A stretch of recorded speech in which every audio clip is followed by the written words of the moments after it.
Bismillahirrahmanirrahim. Assalamualaikum warahmatullahi wabarakatuh. Alhamdulillahi rabbil alamin wal aqibatu lil muttaqin wala udwana illa 'alal zalimin. Wassalatu wassalamu ala sayyidina Muhammadin thahal amin wa ala ikhwanihi an-nabiyyin wal mursalin wa man tabi'ahum bi ihsanin ila yaumiddin. Allahumma la sahla illa ma ja'altahu sahla wa anta ya hayyu ya qayyum taj'alul hazna idza syi'ta sahla. Allahumma 'allimna ma yanfa'una wanfa'na bima 'allamtana wa zidna 'ilma wa na'udzu bika min hali ahli an-nar. Amma ba'du. Alhamdulillah, puji syukur kita kepada Allah Subhanahu wa taala. Di pagi hari ini kita bisa mudzakarah ilmu agama. Syukur kita kepada Allah Subhanahu wa taala atas limpahan rahmah, nikmah karunia-Nya kepada kita semuanya, terutama nikmat iman, nikmat Islam, nikmat sehat wal afiyah.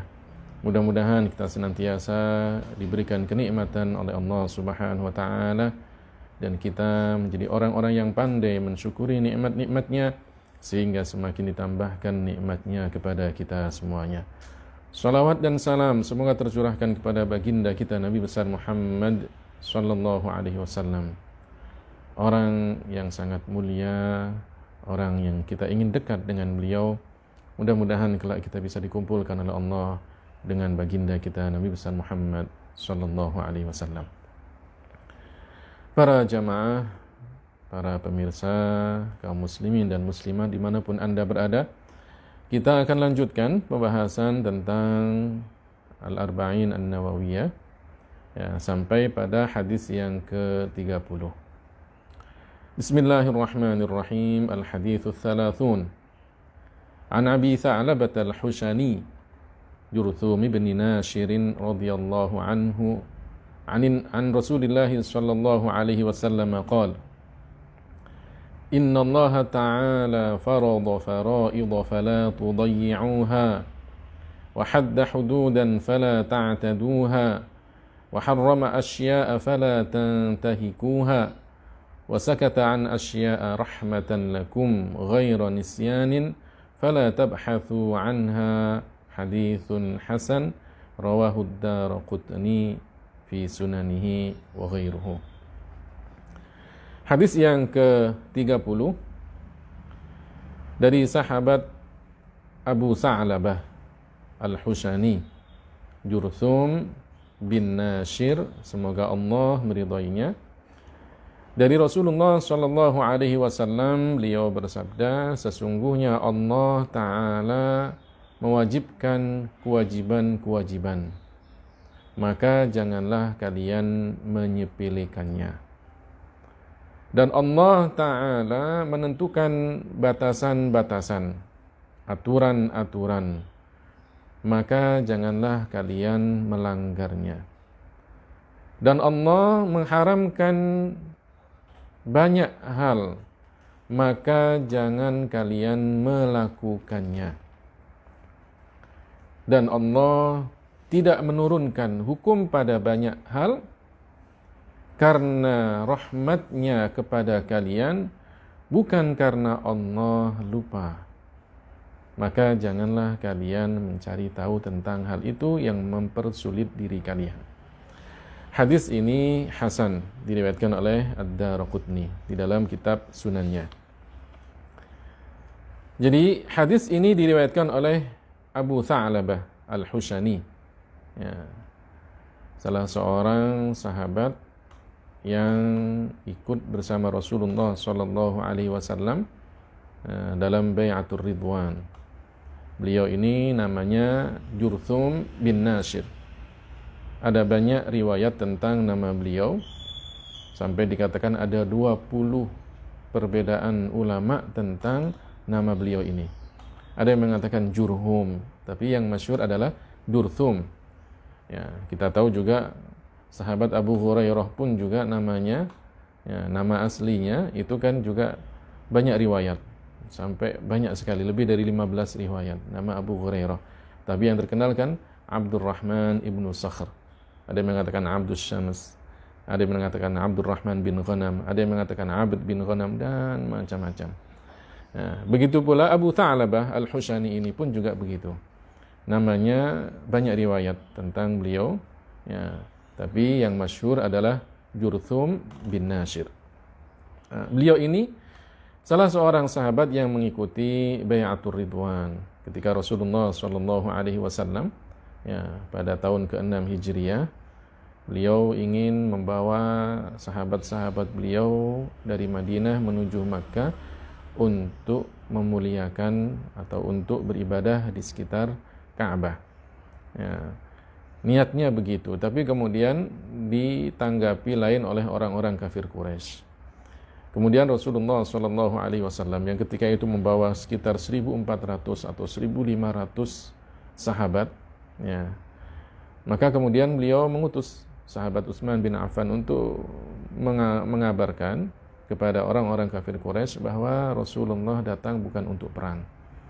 Rasulullah datang untuk, ya, mengagungkan Ka'bah. Ya. Maka kemudian Utsman itu ditangkap, ya, disandra, tidak boleh kembali.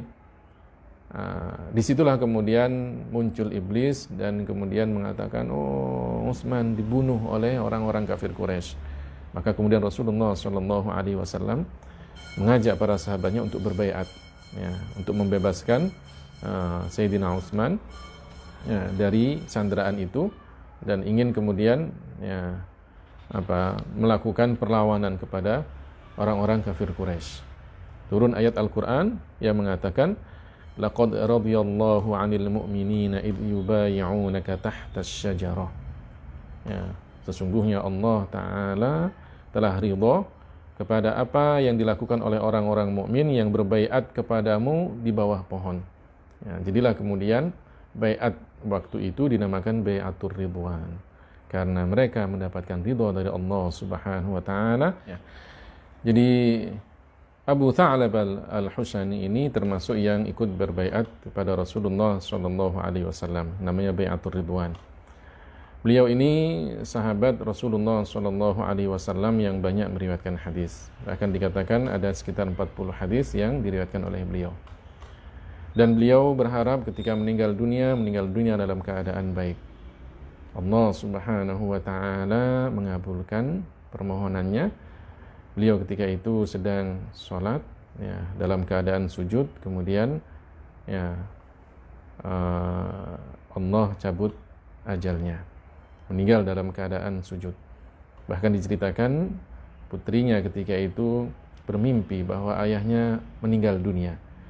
Maka putrinya kemudian, ya, bangun dalam keadaan, ya, terkejut dari apa yang dia lihat di dalam mimpinya. Kemudian dia mencari ayahnya, ya, ditanya ayahnya sedang dalam sholat. Ketika kemudian dia lihat ayahnya dalam keadaan sujud, dipanggil-panggil tidak, ya, tidak beranjak dari sujudnya. Lama ditunggu, ternyata ketika digerakkan sedikit maka ayahnya pun jatuh, ya, karena dia memang sudah meninggal dunia. Rahimahullahu rahmatan wasi'ah. Semoga Allah Subhanahu wa Ta'ala berikan rahmatnya kepada Abu Tha'labah Al-Hushani Jurthum bin Nashir, meninggal dunia pada tahun 95 Hijriah. Beliau meriwayatkan satu hadis dari Rasulullah Shallallahu Alaihi Wasallam, ya, Inna Allah Ta'ala farada faraidha fala tudayyi'uha. Sesungguhnya Allah Ta'ala mewajibkan beberapa kewajiban, baik itu kewajiban yang fardu ain atau kewajiban yang fardu kifayah, ya, maka fala tudayyi'uha, janganlah kalian menyepelekannya. Ya.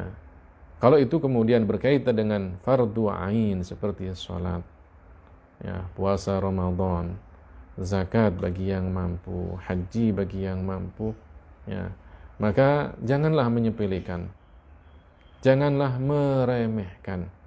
Kalau itu adalah kewajiban salat, maka salat ada waktu-waktunya. Jangan sampai kemudian melakukan salat keluar dari waktunya. Maka orang yang seperti itu orang yang dikatakan menyepelekan salatnya. Nah, fawailul lil musallin alladzina hum an salatihim sahun. Ya, sungguh celaka bagi orang yang salat karena dia terhadap salatnya apa? Sahun, lalai. Artinya sahun apa? Dia tunda-tunda salatnya sampai kemudian keluar dari waktunya, baru dia kemudian melakukan salat. Maka yang seperti ini, ya, itu diancam fawailun, celaka. Bagaimana dengan orang yang tidak melakukan salatnya, ya, tidak melaksanakannya, maka lebih parah lagi. Ya, ini jangan sampai menyepelekan, ya, jangan sampai menyia-nyiakan. Fala tudayyi'uha. Atau itu adalah yang fardu kifayah, ya, seperti melakukan sholat jenazah, maka jangan juga menyepelekan. Ya, kalau seandainya ada kita mengetahui mayat muslim, kemudian tidak ada yang mensolatinya sama sekali, maka berdosa semuanya. Kalau itu adalah hukumnya fardu kifayah.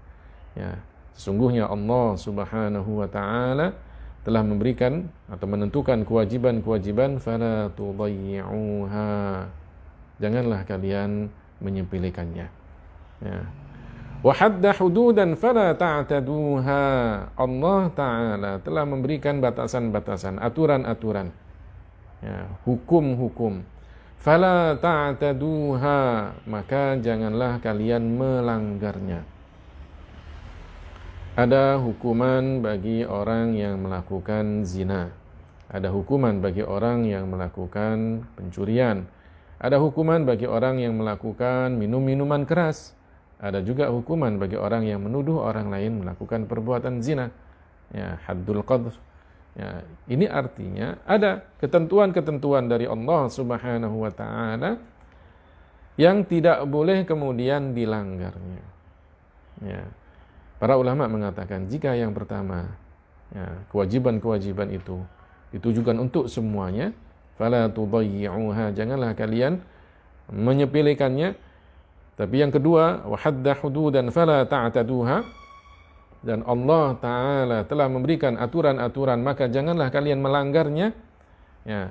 Maka yang kedua ini kata para ulama itu berkaitan dengan para pemimpin. Karena yang menegakkan hukum-hukum ini adalah para pemimpin. Yang dimaksud di sini adalah khalifah. Yang melakukan hukum rajam bagi pelaku zina muhsan adalah khalifah. Yang melakukan hukum cambuk 100 kali, ya, bagi orang yang melakukan zina ghairu muhsan, kemudian diasingkan sejauh dari batasan qasar selama 1 tahun, maka itu juga yang melakukan siapa? Khalifah. Yang melakukan hukum potong tangan bagi orang yang mencuri, ya, sesuai dengan ketentuan yang disebutkan dalam kitab-kitab fiqih, itu pun juga siapa? Khalifah. Makanya disebutkan, ya, wa hadda hududan fala ta'taduha, ini sebagian ulama mengatakan berkaitan dengan para pemimpin. Janganlah kalian, ya, melampaui batas, melanggar apa yang sudah ditentukan oleh Allah Subhanahu wa taala. Ya. Wa harrama asya'a fala tantahikuha. Allah Subhanahu wa taala mengharamkan banyak hal pada kalian. Fala tantahikuha. Janganlah kalian melanggarnya dengan melakukan hal-hal yang diharamkan. Ada maksiat-maksiat yang kalau kemudian orang melakukannya, maka apa? Masuk dalam perbuatan yang diharamkan. Maka jagalah diri kalian dari maksiat-maksiat tersebut. Baik itu menjaga diri dari makanan, minuman yang haram, atau menjaga diri anggota badan kita dari hal-hal yang diharamkan, dari maksiat mata, maksiat telinga, maksiat lisan, maksiat tangan, maksiat perut, maksiat kaki, dan yang lainnya. Itu semuanya diharamkan oleh Allah Subhanahu wa taala, maka janganlah kalian melakukannya. Bahkan ada larangan untuk mendekatinya agar kita tidak terjerumus pada perbuatan tersebut. Ya, seperti perbuatan zina. Wala taqrabuz zina. Janganlah kalian mendekatkan diri kalian dengan perbuatan zina. Artinya janganlah kemudian melakukan perbuatan-perbuatan yang menjerumuskan diri kalian dalam perbuatan zina. Sebelum terjatuh pada perbuatan dosa besar, maka hal-hal yang menjerumuskan pada perbuatan dosa besar itu pun juga dilarang oleh Allah Subhanahu wa ta'ala. Wa harrama asya'a fala tantahikuha. Allah Ta'ala telah menentukan hal-hal yang haram, maka janganlah pernah kalian melakukan dan melanggar apa yang dilarang oleh Allah Subhanahu wa ta'ala. Wa sakata an asya'a rahmatan lakum. Allah Ta'ala tidak menurunkan hukum tentang beberapa hal. Sakata di sini bukan kemudian diam seperti kalau kemudian kita diam setelah berbicara, tidak. Sakata an asya'a artinya Allah tidak mewahyukan kepada Rasulullah sallallahu alaihi wasallam tentang hukum-hukum sesuatu. Rahmatan lakum itu sebagai bentuk rahmat Allah Ta'ala kepada kalian, sebagai tanda bukti rahmat Allah kepada kalian. Ghairan nisyanin, bukan karena Allah Ta'ala lupa, karena sifat lupa bagi Allah Ta'ala mustahil. Beda dengan kita, ketika kita kemudian melakukan sesuatu dan kemudian setelah itu ada yang kita ingat, ada yang kita lupa darinya. Ketika kita belajar, kita baca, ada sesuatu yang kita ingat, ada yang kita lupa. Itu adalah sifat kita. Allah Subhanahu wa ta'ala ketika menentukan bahwa sesuatu itu didiamkan oleh syariat, tidak diturunkan bahwa ini halal ataupun haram, tidak jelaskan oleh Rasulullah sallallahu alaihi wasallam, rahmatan lakum adalah sebagai kasih sayang Allah Ta'ala untuk kalian. Ghaira nisyanin, bukan karena Allah Ta'ala lupa, karena sifat lupa mustahil bagi Allah Ta'ala. Allah Ta'ala berfirman di dalam Al-Quran, wa ma kana rabbuka nasiya. Ya, tidaklah Allah Subhanahu wa ta'ala itu zat yang pelupa. Karena sifat lupa adalah sifat yang menunjukkan ketidaksempurnaan. Allah Subhanahu wa ta'ala semua nama-namanya menunjukkan kesempurnaan dan sifat-sifatnya pun juga menunjukkan kesempurnaan. Fala tabhathu anha, janganlah kalian terus mencari tahu tentang masalah-masalah itu yang jadinya kalian menjadi sulit, susah sendiri. Sebagaimana yang terjadi pada Bani Israel ketika mereka bertanya tentang sapi yang harusnya mereka sembelih, langsung mereka sembelih, tapi mereka banyak bertanya, pada akhirnya kemudian menyulitkan mereka sendiri. Hal-hal semacam ini pun juga harusnya kita hindari, kecuali jika sesuatu itu memang kita butuh penjelasannya untuk beribadah, untuk sesuatu yang kita butuhkan, sebagaimana rukun dan syaratnya sholat kita tidak tahu, bertanyalah, karena itu adalah obat bagi orang yang tidak tahu. Fas'alu ahla dzikri in kuntum la ta'lamun. Kalau memang kita dalam masalah-masalah hukum yang itu berkaitan dengan kewajiban kita dan kemudian kita tidak tahu, maka bertanyalah. Tapi pada sesuatu yang tidak ada nas Al-Quran dan hadisnya, tidak ada penjelasan dari Rasulullah Sallallahu Alaihi Wasallam, maka jangan banyak bertanya tentang masalah itu, sehingga tidak mempersulit diri kita sendiri dan pada akhirnya kemudian terjatuh pada sesuatu yang tidak kita inginkan. Jadi ini hadis yang ke-30 berbicara tentang dasar-dasar dari hukum Islam. Disebutkan ada 4 hal di dalam hadis ini yang disebutkan oleh Rasulullah Sallallahu Alaihi Wasallam.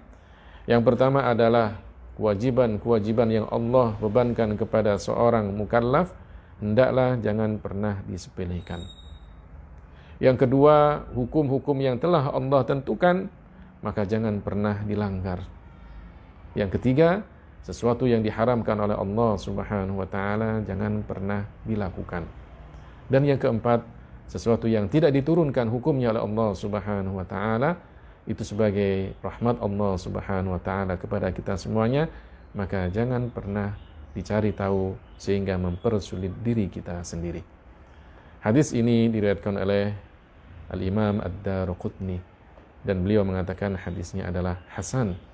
Hasan adalah derajat antara sahih dan dhaif. Di tengah-tengah di antara sahih dan dhaif.